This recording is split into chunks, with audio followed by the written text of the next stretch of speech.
Olá pessoal, estamos iniciando mais um Teologicamente, o seu podcast de teologia. Eu sou o John. No episódio de hoje nós iremos estar dando continuidade à nossa série a respeito da oração do Pai Nosso. E o tema de hoje é Seja feita a tua vontade, com base no Evangelho de Mateus, capítulo 6, versículo 10. E quem vai estar participando deste episódio é o pastor Paulo Vale. Ele é casado com a Daisy Vale, é pai do Abner, da Isabelle e do Jonatas. Ele graduou-se em Teologia pelo Seminário Batista do Sul e em Letras pelo Centro Universitário Geraldo de Biase. Ele é pastor da Igreja Batista do Redentor, em Volta Redonda, no estado do Rio de Janeiro, e ele é professor de Teologia no Seminário Martin Busser, em São José dos Campos, São Paulo. Pastor Paulo Vale, seja muito bem-vindo ao Teologicamente. Como é que vai o senhor? Obrigado, John, aí, pelo convite para poder participar desse podcast. Graças a Deus, tudo bem. Rogando a Deus que esse tempo de pandemia ele seja encerrado o quanto antes, né? Que a nossa sociedade retorne ao normal, as igrejas voltem a se reunir. E graças a Deus, apesar do momento que a gente vive, graças a Deus as coisas têm corrido bem, Deus tem sido muito bondoso conosco e obrigado pelo convite para participar desse podcast. Amém, pastor. Nós que agradecemos, é uma honra, né, estar tendo aqui a participação do senhor nessa nossa série a respeito da oração do Pai Nosso. Bem, daqui a pouco o pastor Paulo Vale ele vai estar falando mais um pouco. Deixa eu só passar aqui alguns recados bem rapidinho.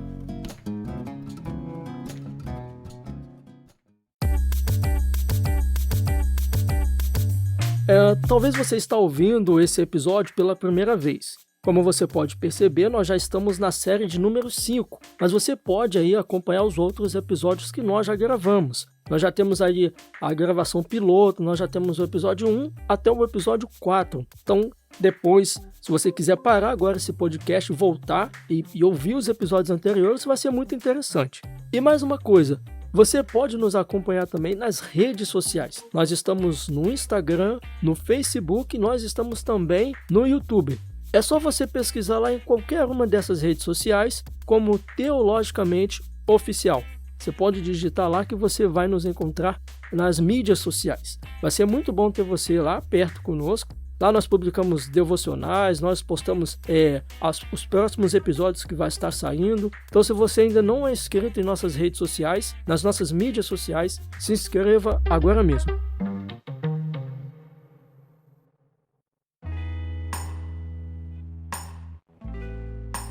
Pastor Paulo Vale, será que a gente sempre faz a vontade de Deus? Será que nós sempre conhecemos a vontade de Deus para as nossas vidas? Então, John e prezado ouvinte, dizer que a gente sempre faz a vontade de Deus seria uma loucura da nossa parte admitir isso, né? Uma vez que a gente tem plena consciência à luz das Escrituras que a natureza humana ela é uma natureza caída, ela é uma natureza depravada do ponto de vista da sua essência, naquilo que nós somos em termos de essência, todas as áreas da nossa vida, todas as áreas do nosso pensamento, as nossas capacidades, todas foram afetadas pelo pecado. E, por consequente, nós temos aí a dificuldade de conseguir tanto compreender a vontade de Deus, porque às vezes ela não nos é tão fácil de descobrir, ela não é tão simples de ser detectada. Algumas vezes a gente entra realmente num estado de confusão nessa tentativa, nessa busca de se conhecer a vontade de Deus e, consequentemente, obedecer essa mesma vontade. Então, conhecer a vontade de Deus é um desafio enorme a todos nós, né, a nós cristãos, inclusive. É um grande desafio por conta da nossa própria natureza. E, consequentemente, a gente precisa admitir que não é simples, né? Não é fácil entender e, muitas vezes, praticar a vontade de Deus. Isso que o senhor está dizendo tem muito a ver com o que Paulo disse aos Efésios, né? Para procurar compreender qual seja a vontade do Senhor. E isso que Paulo está falando, ele denota, né, essa atividade de procurar compreender, né, e chegar e analisar para compreender as coisas, né? Sim, eu concordo com você. Paulo, lá no capítulo 4, na verdade, se você fizer uma leitura desde o capítulo 1, principalmente na parte final do capítulo 1, passando pelo capítulo 2, 3, 4, e a gente pode dizer até o capítulo 6 também, há uma preocupação por parte do apóstolo Paulo de ensinar a igreja de Éfeso, e consequentemente as igrejas que estavam no entorno e que teriam acesso a esse material, sobre Uhum, ensinar sobre essas questões relacionadas à própria vontade de Deus. E procurar compreender, como diz a passagem, qual seja a vontade do Senhor, eu acredito que é de fato um grande desafio, mas especificamente no caso de Efésios, que é a passagem que a gente está considerando, né? Isso tem muito a uhum, ver com também a história da redenção e aquilo que o próprio Deus tinha realmente em mente ao, vamos dizer assim, gerir todas as coisas desde a criação, passando pela queda, passando pela redenção, objetivando aí a consumação de todas as coisas. E especificamente na carta que Paulo escreve aos irmãos de Éfeso, há uma preocupação também que vai muito além da questão da vontade de Deus para as demandas que a gente tem na nossa própria vida. Até porque, John, uhum, a gente tem a nossa própria natureza decaída, ela muitas vezes nos faz olhar para o texto bíblico como se, por exemplo, as questões relacionadas à própria vontade de Deus estivessem relacionadas especificamente com a minha vida, ou com a minha experiência, ou com aquilo que eu preciso alcançar, aquilo que eu preciso objetivar, aquilo que eu devo desejar. Mas quando a gente vai para o cerne bíblico, quando a gente olha para o texto bíblico, como é o caso aqui de Efésios, me parece que essa vontade ela vai muito além do que as preocupações que a gente tem com a vida propriamente dita. Isso não significa dizer que nós não devamos nos preocupar com as coisas que estão no nosso entorno, com as questões da vida propriamente dita, né? Aquelas questões que nos inquietam e que desejamos, com muita honestidade, saber qual é a vontade do Senhor para nós. Mas no caso aqui especificamente, Paulo também ele amplia o conceito da vontade de Deus ao tratar da própria vontade de Deus para a igreja. E talvez essa seja a leitura adequada que a gente precisa, de fato, fazer aqui em Efésios, quando ele recomenda procurar compreender qual seja a vontade do Senhor. E quando a gente olha a carta, John e demais irmãos, a gente olha num prisma da própria igreja. A igreja é o tema principal da carta que Paulo escreve aos Efésios. Ele tem o interesse de mostrar a natureza da igreja, a essência da igreja, o lugar da igreja na criação, na redenção e também na consumação, o interesse que Deus tem na igreja e o desejo que Deus tem para a igreja. E quando Paulo vai tratar aqui das questões relacionadas à própria vontade de Deus, a gente não pode desconsiderar que essa vontade, portanto, ela vai além das preocupações terrenas. Ela também tem a ver com as preocupações celestiais. E o que eu quero dizer? As preocupações que, de fato, Deus tem para a igreja. E aí entra o desafio da igreja compreender, de fato, buscar compreender qual seja a vontade do Senhor.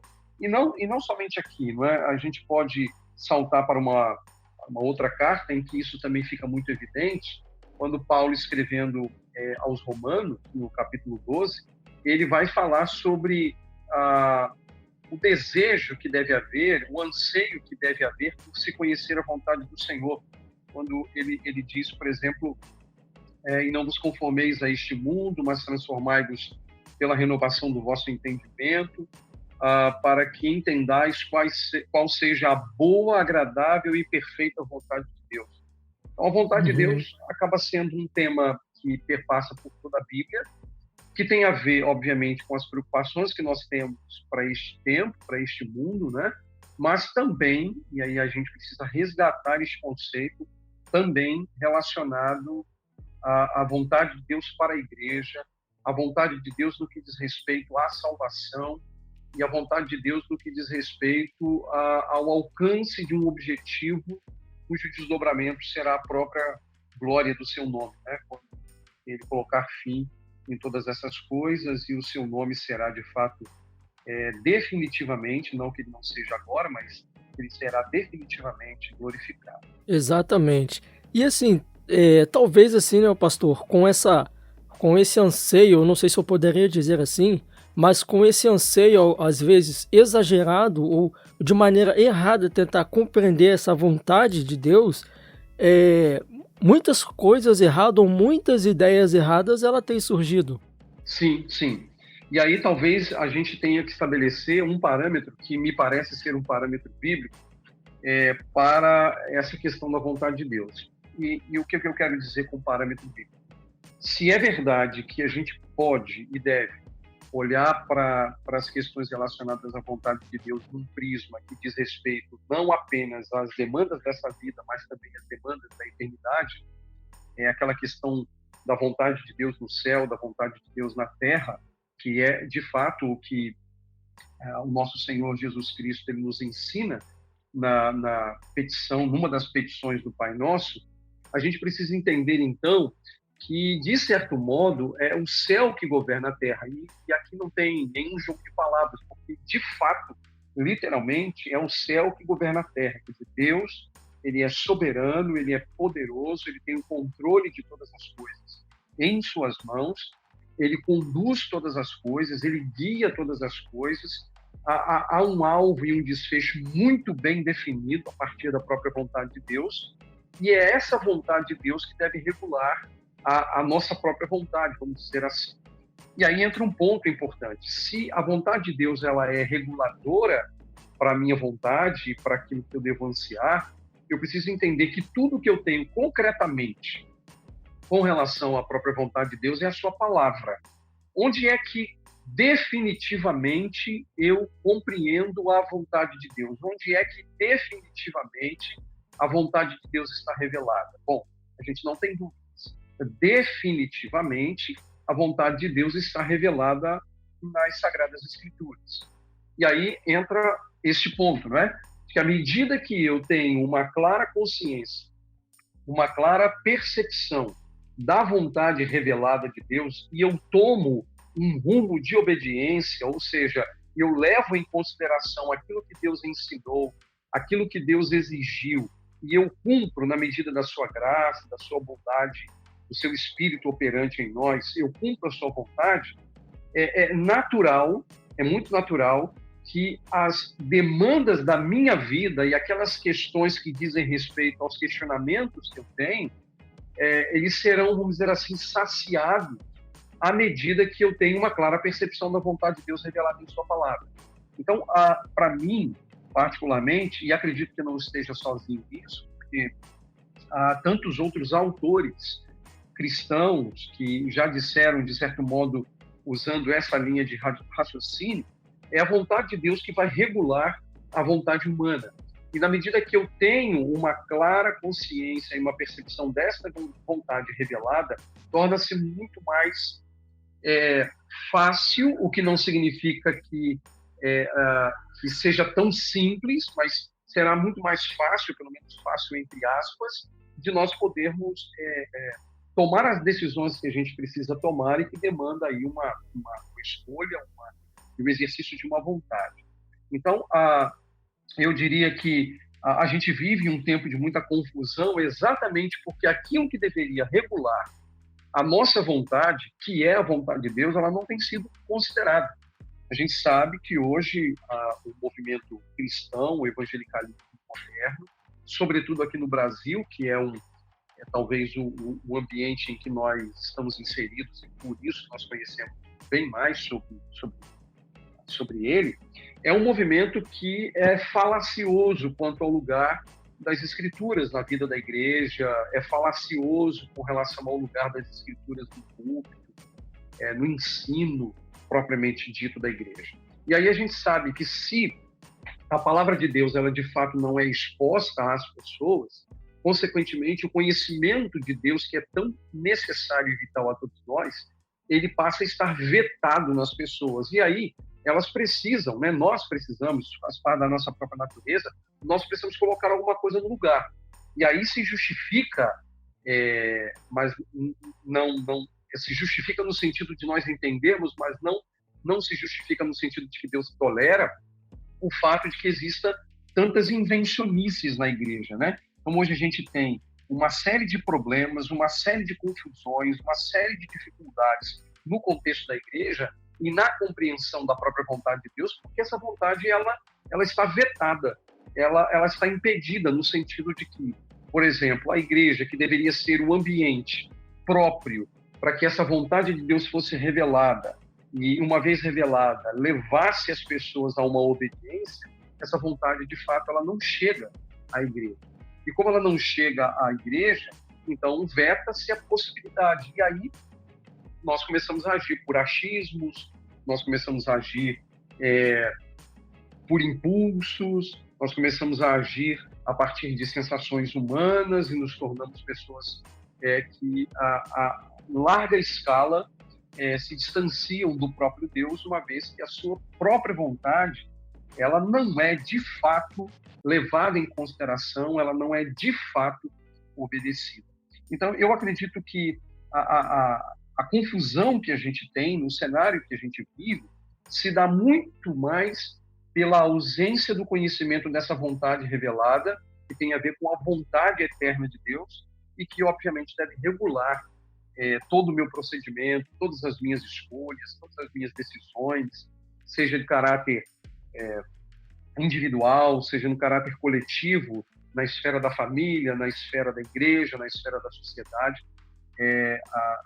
sendo, portanto, algo extremamente necessário a nós e um único antídoto também para resolver o problema da confusão que a gente tem na sociedade. É isso aí, vocês acabaram de ouvir o pastor Paulo Vale. Ele é pastor da Igreja Batista do Redentor e ele é professor de teologia no seminário Martin Bucer. Olha, vocês já viram que o tema de hoje está muito bom, então não saia daí porque a gente volta já. Olá pessoal, aqui quem fala é o Willy do Resenha Teológica e esta é minha indicação de livros para o Teologicamente.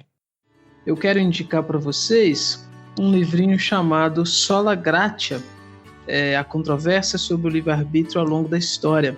É um livro aí do saudoso Robert Charles Sproul, também conhecido como R.C. Sproul, lançado pela editora Cultura Cristã, aonde o Sproul ele vai traçar aí uma abordagem, vamos chamar assim, sobre essa ideia teológica de sola gratia, ou seja, somente a graça. E aqui ele vai apresentar as ideias teológicas dos principais teólogos que foram, num certo sentido, favoráveis e também desfavoráveis a essa doutrina. Então, por exemplo, ele vai falar sobre Pelágio, ele vai falar sobre a ideia de graça em Agostinho, ele vai falar sobre os semi-pelagianos, ele vai falar sobre Martim Lutero, a ideia de Lutero sobre sermos cativos ao pecado, vai falar sobre João Calvino, Armínio, Edwards, Charles Finney, o Schaeffer, enfim, é uma obra bem completa para traçar esse aspecto histórico e, obviamente, também bíblico e teológico. É isso. Sola Gratia, R.C. Sproul, da editora Cultura Cristã. Essa foi a minha dica literária de hoje. Acompanhe minhas redes sociais. Só você procurar Resenha Teológica no Instagram e no YouTube. Até a próxima. Pai nosso nos céus, santo é o teu nome. Muito bem, estamos de volta. E como vocês podem ver, o entrevistado de hoje é o pastor Paulo Vale, da Igreja Batista do Redentor. Ele é professor de teologia no seminário Martin Bucer. Pastor, quantas vontades há em Deus? Porque é muito comum nós lermos sobre uma variada distinção que os teólogos fazem sobre a vontade de Deus, dando a entender que ele possui mais de uma vontade. Mas qual é a vontade de Deus e como saber? Então, meu irmão e demais irmãos, na verdade, a gente precisa olhar, se nós olharmos pela ótica teológica, a gente tem algumas variantes que a gente precisa levar em consideração quando se pensa nas questões relacionadas à vontade de Deus. Se nós pegarmos praticamente os grandes manuais de teologia que estão já consolidados na nossa cultura teológica, materiais de teologia que, na verdade, acabam controlando, inclusive, os debates teológicos e o ensino da própria teologia, a gente precisa admitir que esses manuais, essas teologias sistemáticas, elas acabam seguindo uma linha muito própria dos grandes documentos da história da Igreja, né? Entre eles algumas confissões de fé, catecismos, declarações de fé, elementos que foram, vamos dizer assim, cunhados em algum momento da história para atender determinadas demandas. Se a gente pegar, por exemplo, duas confissões de fé que são referenciais, no caso, para mim, no caso, a Confissão de Fé, por exemplo, de Westminster e a própria Confissão de Fé Batista de 1689, nós vamos encontrar, a partir dali, ou pelo menos ali, um conceito que nós vamos ver muito bem desenvolvido nos atuais manuais de teologia, que divide a vontade de Deus, pelo menos do ponto de vista dogmático, em vontade decretiva e vontade permissiva. E os teólogos têm explicado que, quando se considera a vontade decretiva de Deus, ela está muitas vezes vinculada, ou principalmente vinculada, aos aspectos da redenção e aos aspectos da própria história da salvação, das ações divinas durante a história e desde a eternidade, ou pelo menos de eternidade a eternidade, para o cumprimento de sua própria vontade. Então, pedagogicamente ou didaticamente, tem sido tomado essa linha de se pensar numa vontade decretiva quando Deus decreta a sua vontade. Então, nós temos aqui, nesse campo, as grandes doutrinas da redenção, dentre as quais, apenas para destaque, a própria doutrina da eleição, sendo uma dessas doutrinas, como uma questão, por exemplo, decretiva da parte de Deus, de um Deus que tem uma vontade, de um Deus que é livre na sua vontade e de um Deus que determina ou decreta o cumprimento da sua própria vontade.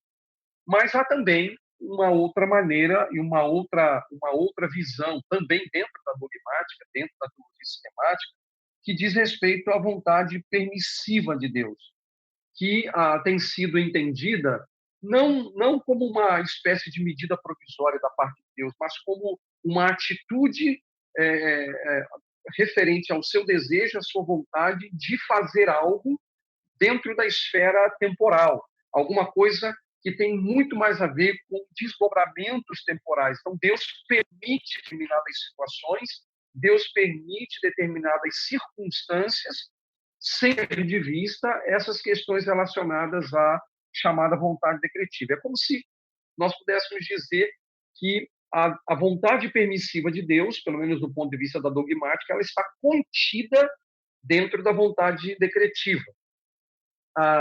Então, a permissão de Deus está contida dentro do decreto divino. Então, isso aponta para o fato que é a vontade decretiva de Deus que determina, inclusive, as suas permissões ao longo da história.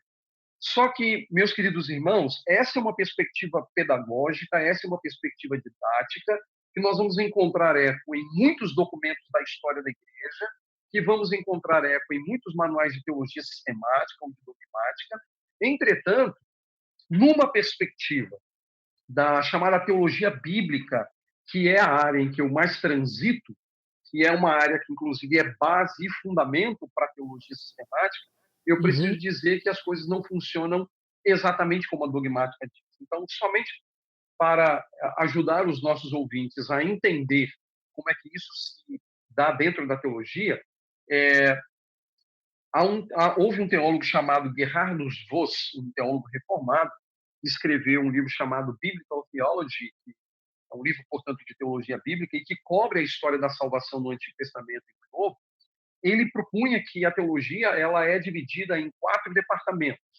Ela teria o primeiro departamento, que é da teologia exegética, e nesse departamento nós teríamos por exemplo, questões relacionadas à Bíblia, questões relacionadas às línguas em que o texto bíblico foi escrito, questões relacionadas à interpretação bíblica, questões relacionadas à teologia dentro do espectro da história da redenção. Um segundo degrau, um segundo aspecto teológico seria a teologia histórica, que é quando a igreja ela passa por uma demanda teológica, ela precisa oferecer uma resposta a algum tema que não foi previamente pensado e ela, à luz da teologia exegética, que é a primeira base, ou que é a base, vamos dizer assim, o fundamento, ela oferece respostas às demandas históricas que, eventualmente, a igreja, por exemplo, vive, ou que a sociedade, de um modo geral, vive. O resultado dessa junção da teologia exegética com a teologia histórica vai ser exatamente a teologia dogmática, a teologia sistemática, que recebe esse nome exatamente por sistematizar alguma coisa que é oferecido como resposta a uma determinada demanda histórica à luz da Bíblia. E, por fim, nós temos a teologia pastoral, ou a teologia prática, que é quando você aplica essas realidades, por exemplo, a vida da sociedade e a vida da igreja, à luz da teologia dogmática. A teologia bíblica, ela é parte, ou ela é o ponto áureo, auge, da chamada teologia exegética. Portanto, a teologia bíblica, ela antecede não só a teologia pastoral, mas antecede a teologia sistemática e antecede a própria teologia histórica. Aliás, a teologia histórica depende da teologia bíblica, que é o fruto final, é o objeto final de todo o trabalho exegético, para oferecer, então, uma resposta a uma demanda histórica. Por que eu estou dizendo isso? Porque se nós olharmos a vontade de Deus do modo como eu narrei até agora, como eu expus até agora, com relação à vontade decretiva e à vontade permissiva, eu estou olhando na perspectiva da teologia dogmática, na perspectiva da teologia sistemática. Só que se eu tomo como fundamento a teologia bíblica, ela não vai fazer essa distinção. Ou seja, o que eu quero dizer é que, do ponto de vista das Escrituras, do ponto de vista da teologia bíblica, do ponto de vista da teologia da história da salvação, Deus tem uma única vontade, que a teologia sistemática ou dogmática, vamos dizer assim, classificou ou caracterizou como sendo decretiva e permissiva. Mas essa distinção ela não ocorre do ponto de vista da teologia bíblica. Então, a teologia bíblica vai dizer que Deus tem uma única vontade. A teologia sistemática vai dizer que essa única vontade ela se desdobra em decretiva e, vamos dizer assim, permissiva. Mas, do ponto da teologia bíblica, não se faz essa distinção. Faz-se apenas a leitura de que Deus tem uma vontade e que ele serve-se do seu desejo e da sua liberdade para, de fato, então, cumprir a sua vontade. Então, esse é um ponto inicial, né? Do ponto da dogmática, seriam duas, decretiva e permissiva. Do ponto da teologia bíblica, seria uma única vontade. Sendo esse, portanto, um ponto muito importante nessa discussão. Agora, qual é a vontade de Deus? Como saber a vontade de Deus? A gente volta ao ponto em que eu tratei há instantes atrás, quando o conhecimento da vontade de Deus ele se dá primeiro pelo conhecimento daquilo que ele revelou acerca de si mesmo nas Escrituras, aquilo que ele revelou acerca de si mesmo na sua palavra. Então, eu não tenho como trabalhar o conceito de vontade de Deus, eu não tenho como responder a pergunta de qual é a vontade de Deus ou como saber a vontade de Deus, se eu antes não tiver uma consciência de que a vontade de Deus, ela depende da natureza do próprio Deus, daquilo que Deus é, ou do ser que Deus é. Mas é muito natural que os irmãos, né, de um modo geral, queiram saber sobre temas específicos. Então, eu costumo, apenas a título de exemplificação, eu costumo citar, por exemplo, a situação de um jovem, de uma jovem, que, por exemplo, entra numa rota de oração para saber a vontade de Deus sobre casar ou não casar e com quem casar. É claro que, se nós pegarmos as Escrituras, a Bíblia não vai dizer para a moça se ela vai casar com João, se ela vai casar com José, se ela vai casar com Joaquim. Ou o rapaz, né? Se ele vai casar com a Maria, se ele vai casar com a Joana, se ele vai casar com a Isabel. Deus não vai dizer isso na sua palavra, ele não vai citar o nome, mas a própria palavra de Deus estabelece o caráter da pessoa com quem nós devemos nos unir. Então, ele não vai dizer talvez o nome, mas vai apontar o caráter dessa pessoa. E aí isso servirá de filtro para tomar a decisão que se tem que tomar com relação a se casar ou não com uma determinada pessoa. Então, veja que a gente retorna ao ponto da palavra de Deus. A palavra de Deus como elemento regulador, não apenas para nós sabermos a vontade de Deus com relação às coisas eternas, mas também sabermos a vontade de Deus com relação às coisas temporais e ligadas à nossa própria vida. Pastor, uma coisa que me chamou a atenção, a gente vai continuar, mas é como você falou, essa questão a respeito do casamento. Deus ele não vai falar se você deve casar com um rapaz alto, baixo, magro, moreno, mas ele permitiu o casamento, ele que instituiu o casamento, e esse casamento ele deve ser com um homem e uma mulher.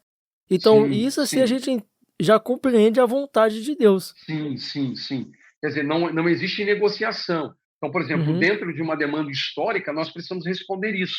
Pegamos a Bíblia e dissemos, não, o casamento, do ponto de vista das Escrituras, daquilo que Deus estabeleceu para o bem-estar da sociedade, será sempre. Não importa se o governo, não é? Ou se o Estado, ou se as instituições de ensino digam diferente.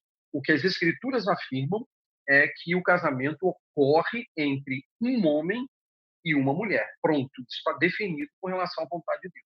Esse é só um ponto, né, do que a gente poderia discutir aqui a respeito de questões sociais e culturais. Mas quando a gente olha, né, pastor, para o Evangelho, né, o texto base, o Evangelho de Mateus, capítulo 6, versículo 10, que diz: Venha o teu reino, faça-se a tua vontade, assim na terra como no céu. Eu gostaria de perguntar para o senhor qual é o significado dessa petição. Meus irmãos, essa passagem é uma passagem, quando eu digo essa passagem, não apenas esse versículo, mas o próprio Pai Nosso e, no meu caso, muito especificamente, o Sermão da Montanha, porque é uma das partes prediletas de toda a minha vida. A minha família e os irmãos da igreja sabem que há mais de 30 anos eu venho labutando aqui para entender cada vez mais o Sermão da Montanha.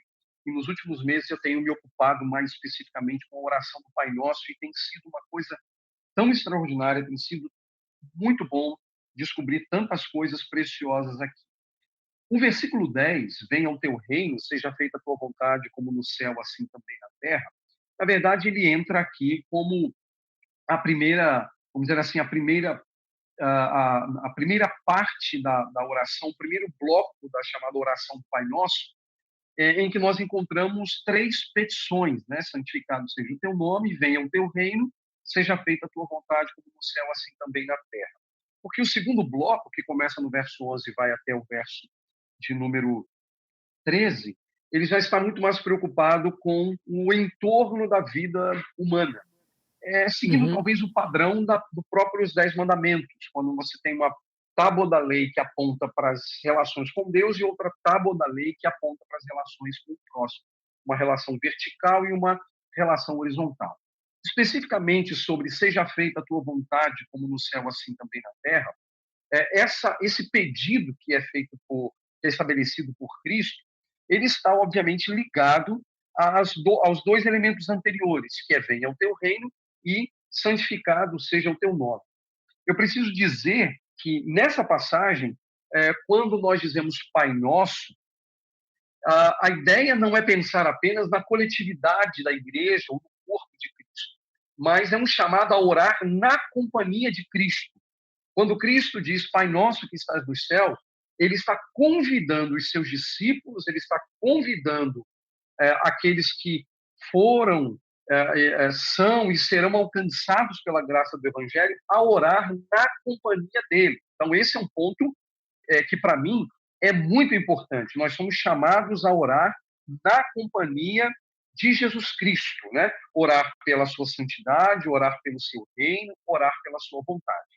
E aí observe que, há instantes atrás, eu cheguei a mencionar isso, seja feita a tua vontade como no céu, assim também na terra. Ou seja, Deus tem uma vontade, essa vontade ela é concreta, ela é real, e nós somos chamados a compreender essa vontade e nos tornar instrumentos nas mãos de Deus para que essa vontade ela se desdobre na terra, que essa vontade alcance eco na própria terra. Então, observe que nós somos chamados a orar juntamente com Cristo e a sermos participantes da própria vontade de Deus aqui na terra. E é muito interessante porque isso é paradoxal, porque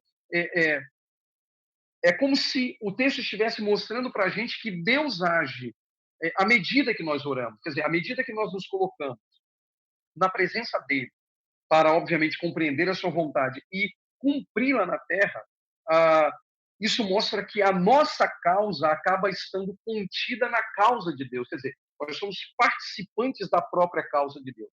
Deus tem uma vontade, essa vontade é livre, ela tem um padrão, ela tem um parâmetro, porque ela deve ser feita na terra do mesmo modo como ela é feita no céu.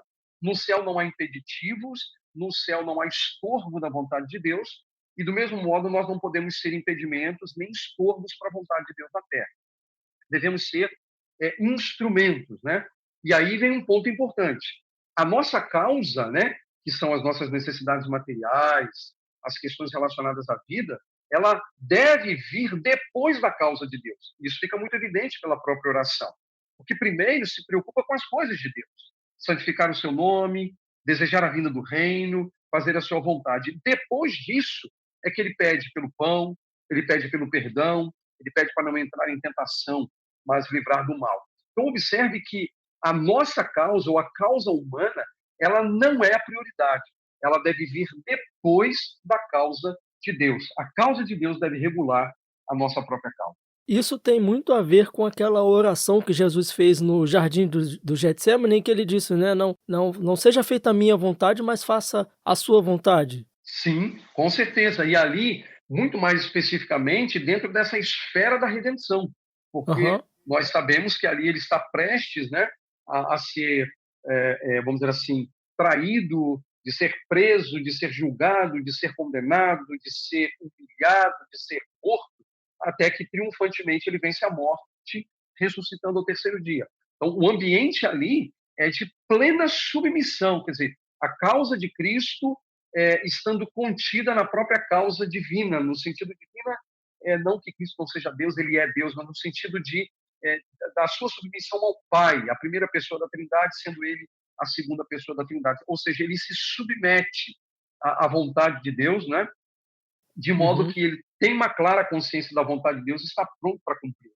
Agora, pastor, muita gente sabe, e como a palavra de Deus diz, que a vontade de Deus ela é a melhor. Mas é difícil fazer a vontade de Deus? Ou é fácil fazer a vontade de Deus? Eu não acho que seja tão simples fazer a vontade de Deus, assim, dentro da esfera, observe, dentro da esfera humana, no sentido de que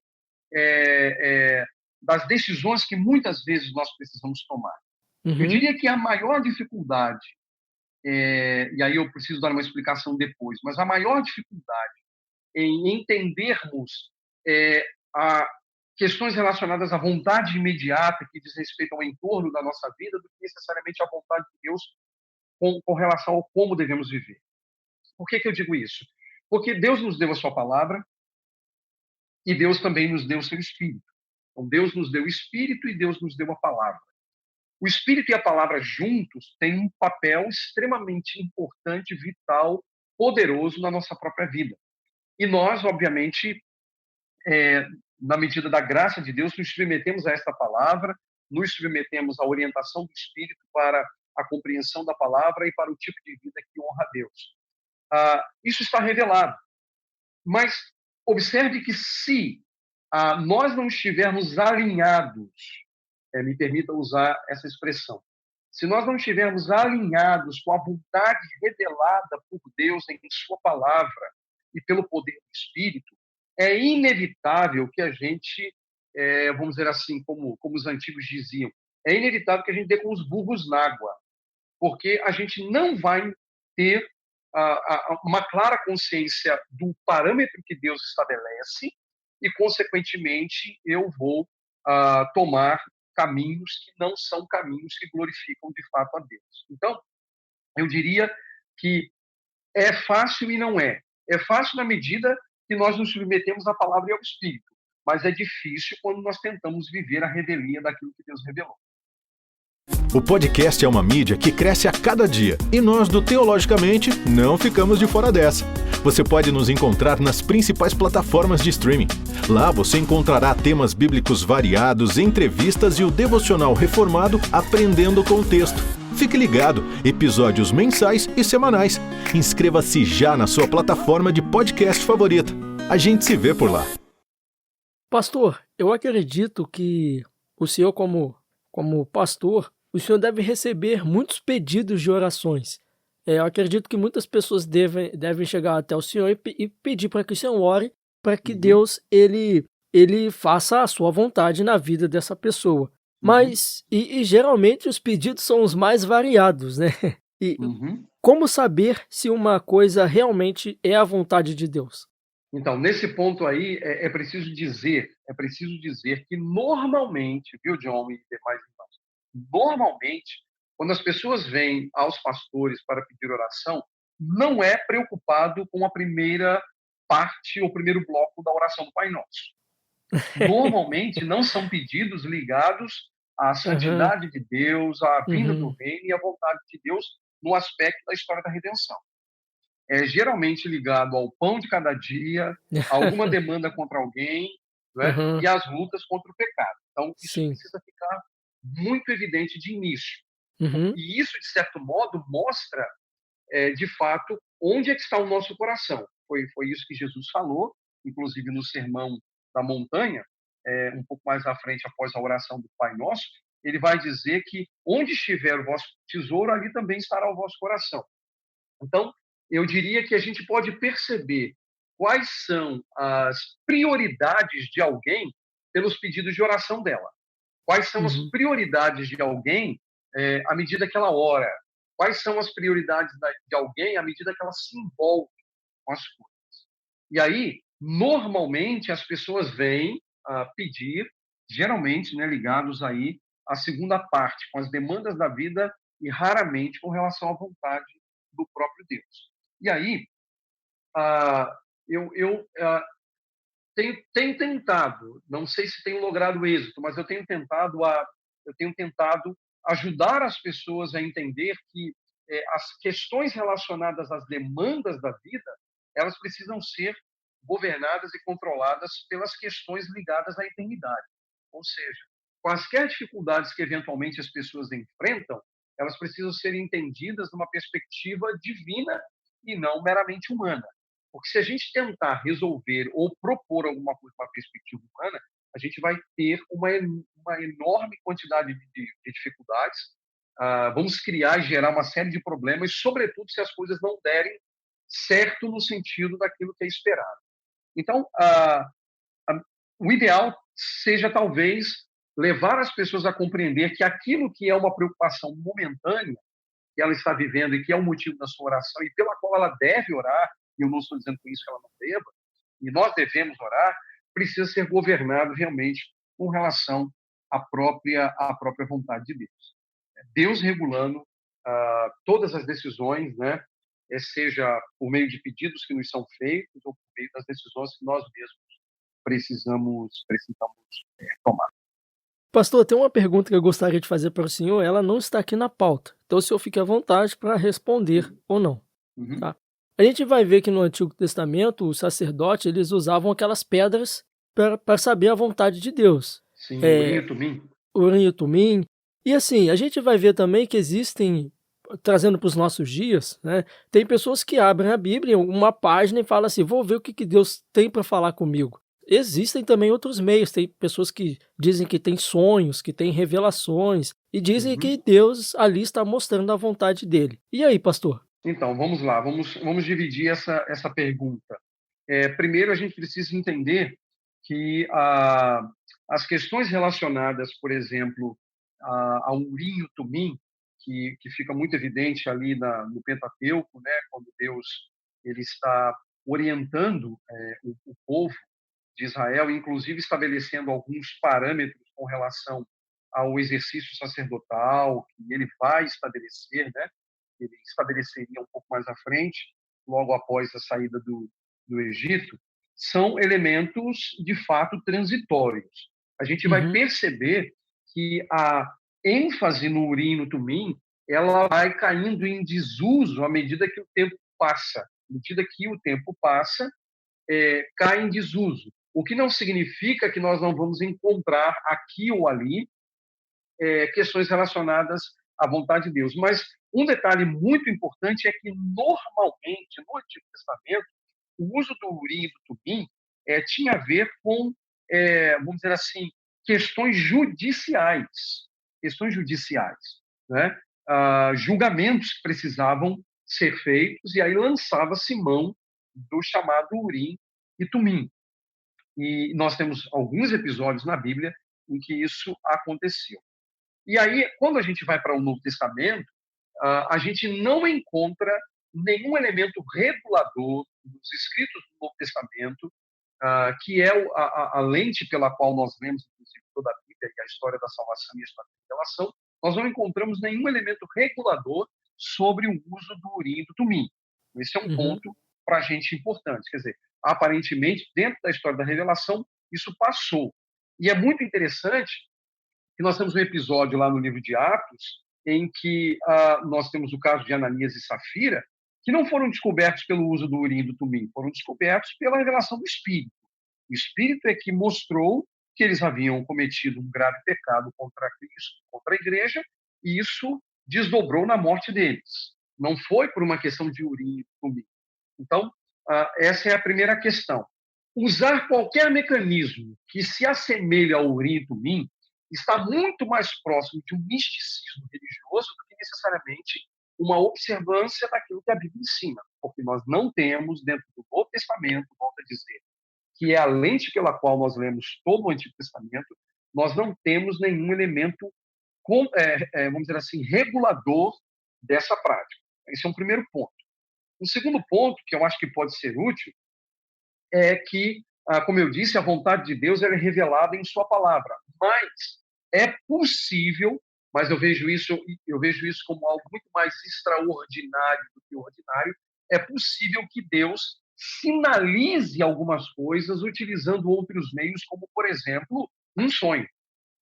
Eu creio que isso é uma possibilidade de Deus trazer à mente, trazer à tona alguma coisa que diga respeito à própria caminhada ou o momento que alguém está vivendo. Só que, volto a dizer, os sonhos eles não estão em pé de igualdade com as Escrituras. Os sonhos não podem ser contraditórios em relação àquilo que as Escrituras ensinam. Porque se os sonhos forem contraditórios, obviamente que ele não vem da parte de Deus. Porque Deus não vai contradizer a sua própria palavra. Então, Uhum. eventualmente, Deus pode servir-se nesse meio, mas volto a dizer, esse é um meio extraordinário, não é um meio ordinário, para dizer algo a alguém. Eu não vou nem usar a palavra revelação, profecia, porque, a meu ver, na perspectiva da teologia bíblica, não faz sentido utilizar essas palavras, seria um desperdício de conteúdo utilizar essas palavras para se referir a isso. E aí, eu diria que Deus pode se servir, sim. Deus pode trazer à mente algumas coisas, mas elas não estarão numa rota de contradição em relação àquilo que Deus revela na sua própria palavra. Pastor, a gente falou aqui um pouquinho, alguns minutos atrás, a respeito do significado dessa petição. Mas qual é, então, o propósito dessa petição? Qual é o objetivo dessa petição?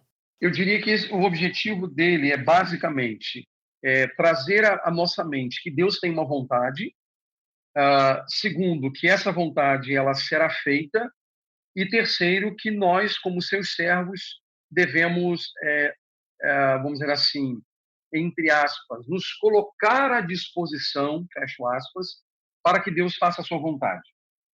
Coloco entre aspas porque a vontade de Deus vai ser feita, ela Uhum. vai ser realizada. O meio que Deus utilizará vai ser utilizado também na medida da própria vontade de Deus. Quer dizer, não há como impedir que a vontade de Deus seja feita. O ponto é ser, nas mãos de Deus, um instrumento para o cumprimento da sua vontade. Então, quando eu olho para essa passagem, e a petição é: seja feita a tua vontade, como no céu, assim também na terra, é que Deus tem uma vontade. Essa vontade, ela foi revelada. Essa vontade tem a ver com o seu reino. Essa vontade tem a ver com a santidade do seu nome. Essa vontade tem a ver com o desfecho da história, tem a ver com um propósito divino. E que, portanto, eu, à medida que peço, né, seja feita a tua vontade, como no céu, assim também na terra, me coloco à disposição para realizar a própria vontade de Deus. Como foi afirmado há instantes atrás, né, quando eu disse que, com relação à própria vontade de Deus, né, o domínio de Deus, a Ele pertence o plano, a Ele pertence a execução, e que nós somos apenas instrumentos com o qual Deus pode se ocupar para cumprir a sua própria vontade, né? A vontade, vamos dizer assim, que ele revelou. Então, é a causa de Deus que está em questão aqui, o ponto aqui é a causa de Deus, e a nossa participação por graça, por misericórdia, por amor, por chamado, dentro desse plano perfeito que Deus estabeleceu e pelo qual nós devemos orar. E é muito interessante que oremos por isso, né? Venha o teu reino, seja feita a tua vontade. Essas súplicas devem acompanhar os discípulos de Cristo Jesus na terra. Então, eu diria que o teor principal aqui é considerar que Deus tem uma vontade, que essa vontade será feita e que nós somos seus instrumentos para a realização dessa vontade, tendo como parâmetro o céu e não a terra. Amém. Muito bem, estamos chegando ao fim de mais um Teologicamente e eu quero pedir mais uma vez para vocês acessarem as nossas redes sociais, que é o Teologicamente Oficial.